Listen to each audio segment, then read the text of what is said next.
Good evening, colleagues. Welcome to this meeting of the Licensing and Safety Committee. Can I take apologies for absence? Councillor Thorne. Apologies from Councillor Carr, Chair. I'm supping her place. Thank you. Can I sign the minutes of the meeting of the 14th of December? Yeah. Thank you. I have no urgent matters. Are there any declarations? Okay, then that takes us to the reason why we are here, which is to consider the draft statement of licensing policy and whether it is ready to go out for consultation. So I think that's going to be you, Mr. De Fazio.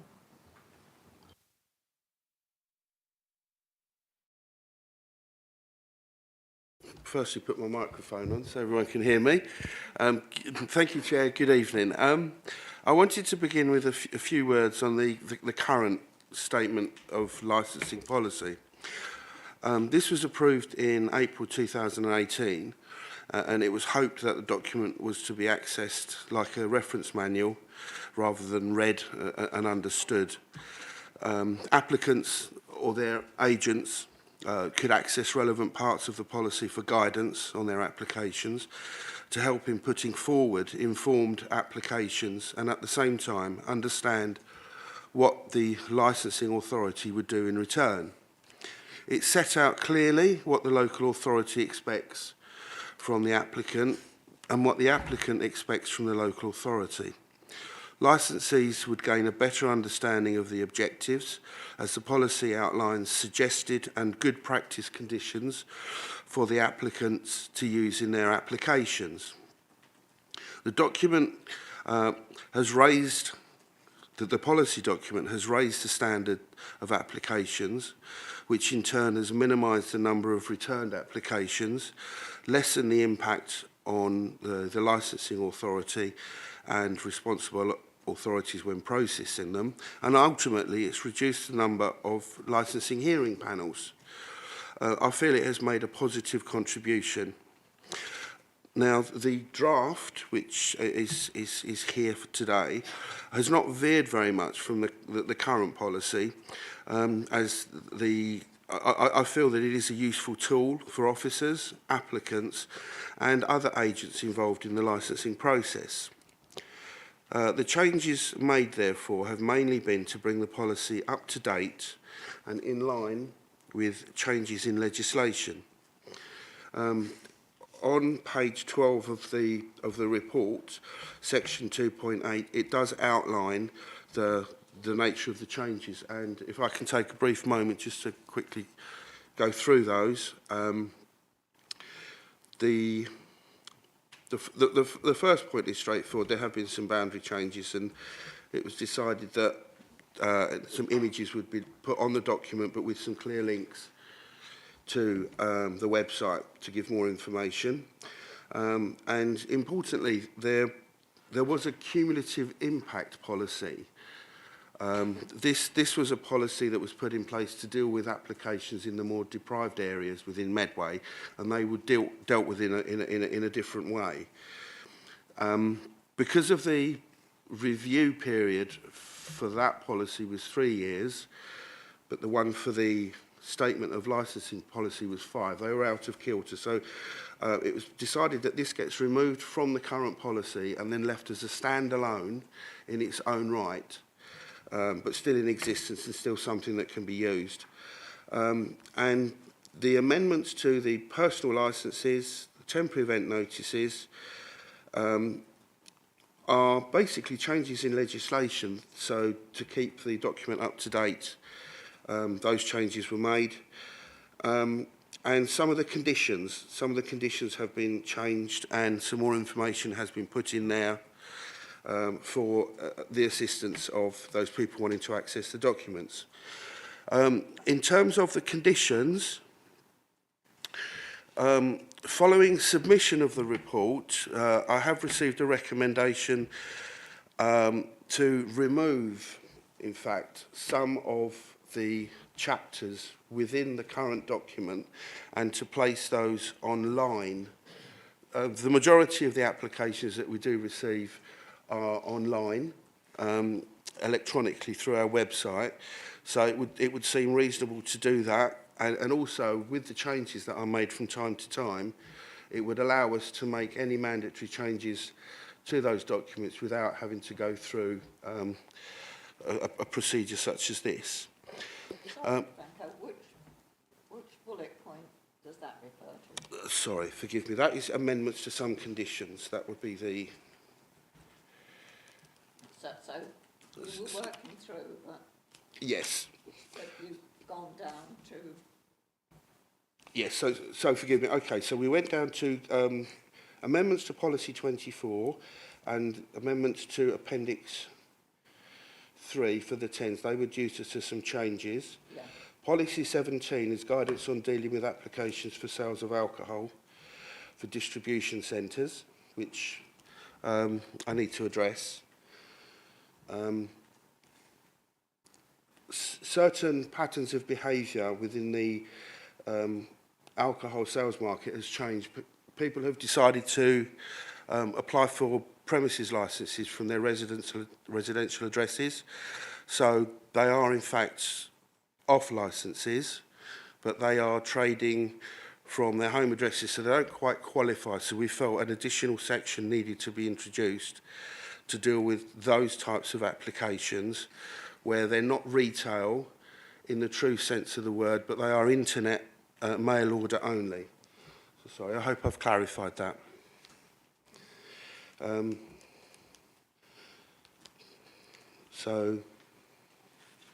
Could you give us a little bit more information about the changes to TENS, because that's probably something that members get more complaints about than... Yes. During COVID,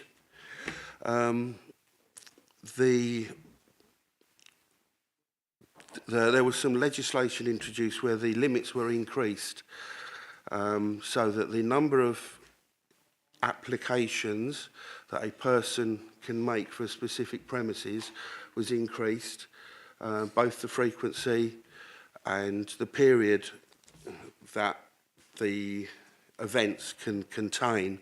It is quite complicated. There are lots of twists and turns, and so the precise information is available. I'll just find the pages for you.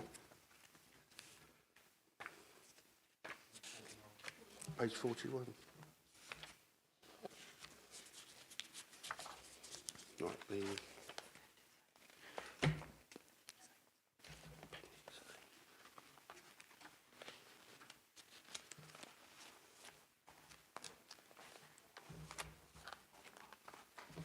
I've got a slide. Let's see if I can.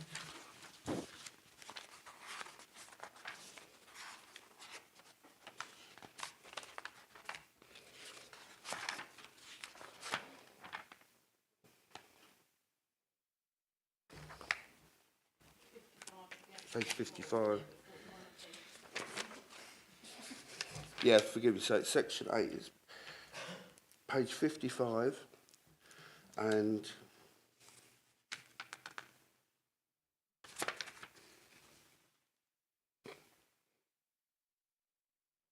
Yep, okay, thank you, Franco. okay.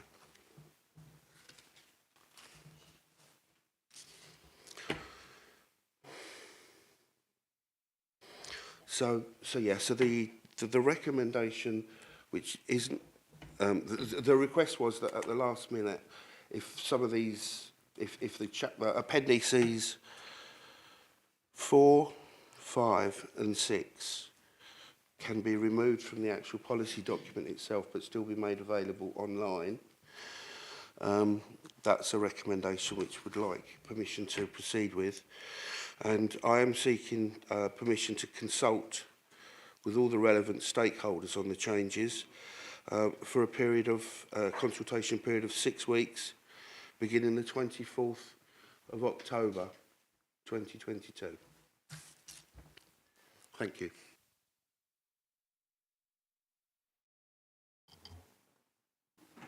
Councillor MacDonald. Thank you, Chair. Thanks, Franco, for the update. I'm finding it. I mean, we know this because we do this day in, day out, don't we, on our committees. But for a consultation document, is it going to be laid out very clearly for people what changes are being made, not just references to a link or reference? Is there actually going to be a front page, not just the bits that were put in for us, but for the people that are going to be consulted? Is it going to be clearly defined, the changes? Because it's a really complicated. I'm finding it complicated. I'm just finding highlighted. I don't know about others, but it's our highlighted areas, and it's okay if I'm looking online, but if I'm looking on this document, I can't press a link. But I'm finding it. I can understand the changes, so that I can understand what you're doing. But to try and refer them back to the document, I'm struggling. And I know, for us as councillors, we have to agree that as well. But I'm worried about the people you're going to consult with to make sure they agree. So, I mean, I can construct a cover sheet to go through some more of the changes in a bit more detail, if that would help. Chair, my point is, I think it would help us, Franco, but I suppose what I'm asking is, when you're going to put a document out like this, as important as this, to, because we always refer to this in our hearings, is there going to be a sheet on that then, or was there not a plan to put a sheet on the front of that to make it very clear what was being changed? There was an initial plan to do that, but I can, before this goes to consultation, if it should do, that's next week, I can see if I can put something together to explain that, so it goes out with the consultation.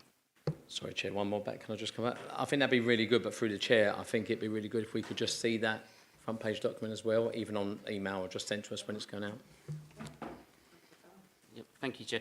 I completely agree with Councillor MacDonald.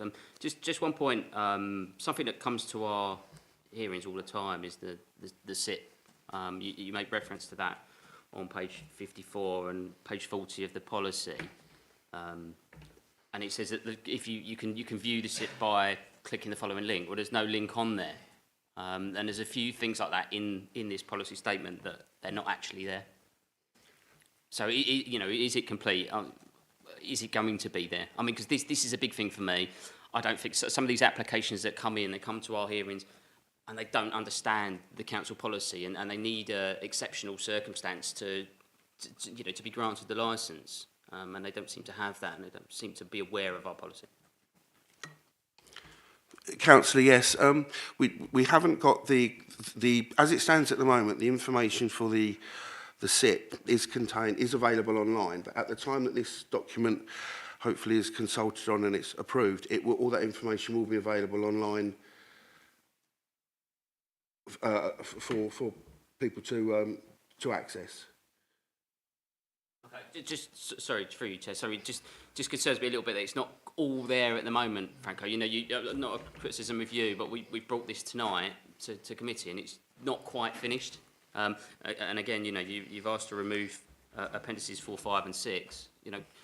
Really, it would have been nice to have seen that before tonight. I think, just in terms of just an amendment to us, just round to the committee, that we could have done that, and sort of going forward, if there's any points like that, it would be useful to see that before the night. Yeah. So just so I'm clear, so we can get the information that is intended to be removed from the eventual policy, that can be available online separately, as well as it currently is in the policy document. Is that a fair summation? Yeah, I just think it's not there. I mean, I would like to see that the SIP information actually in there in that policy, or the actual link there, so that people can actually see it, so they can get that understanding. But also, I think my point is, you've made some changes tonight that you could have notified us beforehand, and it would have been nice to have known that before this evening.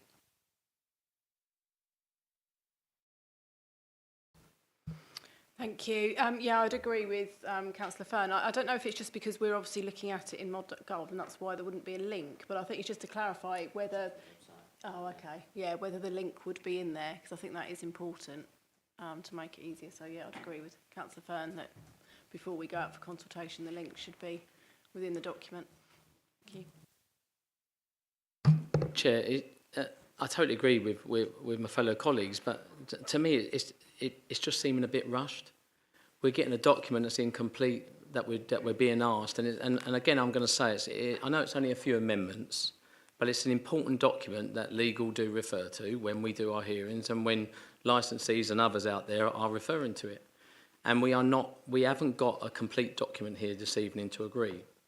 You know, we've got links, we've got references to appendices, but we haven't seen the actual documents that we're talking about changing or moving or you know, and for me personally, I can honestly say when you ask for this at a licensing hearing, they take it's like gold dust taking these policies. They take them back at the end of every session. So luckily we do look online and we do know what we're referring to, but I'm just a little bit concerned that this has been brought here tonight, and no offence to you, Franco, it's been brought here tonight a bit too swiftly.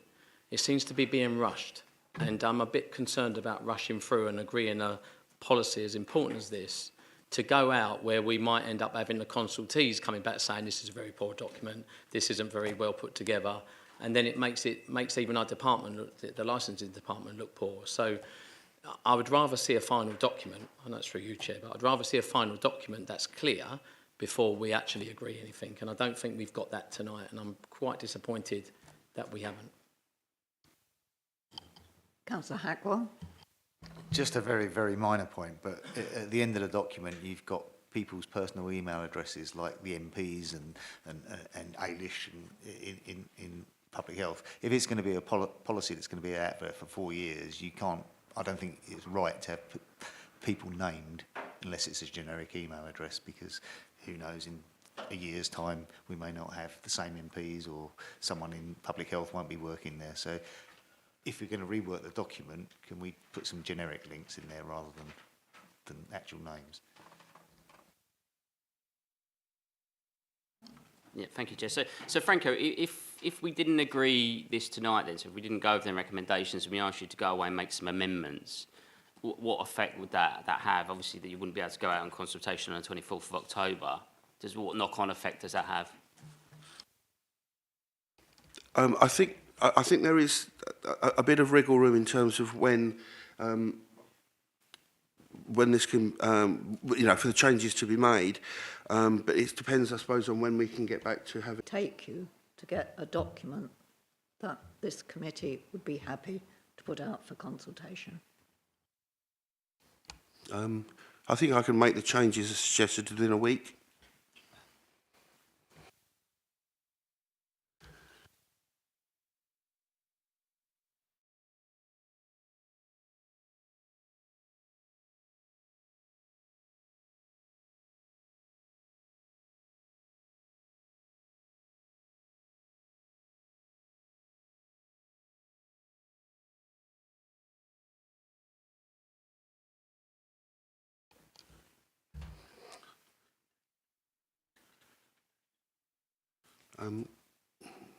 Can I say 2 to 3 weeks, 14, 21 days to make the necessary changes?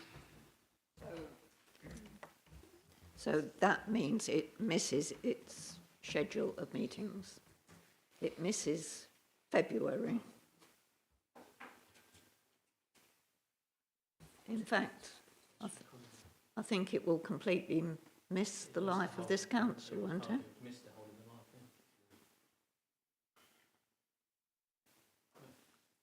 I think, if I may just say, the nature of the changes in terms of putting the information available online, such as the mandatory conditions, the suggested conditions, that information is currently all available online. It has been accessibility checked, so to put that information in a separate area available on both Gravesham and Medway Council's website should be relatively straightforward, and the document can be revised to include those changes such as the links. Also, Councillor Hackwell, you said about the... Councillor Thorne. Thank you, Chair. I think what needs to be taken into consideration here is we are looking at a 5-year policy, and we have to have that absolutely in stone before we go any further. I tend to agree with you. I know it's not always a popular thing. Through Wayne, I suppose, Chair, whether we could have a special meeting to decide it. My only concern would be, though, is if it was in 2 to 3 weeks, I wouldn't want it going out to consultation at Christmas, because we always tend to have consultations going out from licensing at Christmas, and we know from experience it doesn't really work. So that's my only concern. But through you, I don't know whether we could call a special meeting to look at that. But we do want a complete... I know we can go online, but we want a complete document in front of us. Sorry, I'm the Council's legal advisor. So, as you know, the Council's current policy statement lapses on the 30th of April. So you need to give adequate time for a 6-week consultation period. And of course, you're taking into the Christmas period as well, aren't you? Don't want to go out. So you need to have a timetable reality that needs to be effective. We basically, the way give us on the schedule of meetings, then we cancel. That's got to be your starting point.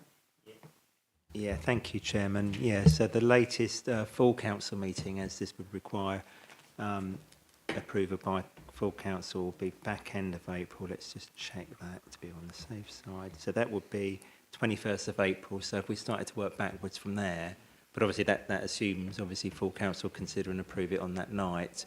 As it stands, the current proposal will be taking you to full council in February, so there's a little bit of wiggle room there. But of course, you know, we could go as late as 21st of April, but yeah, ideally.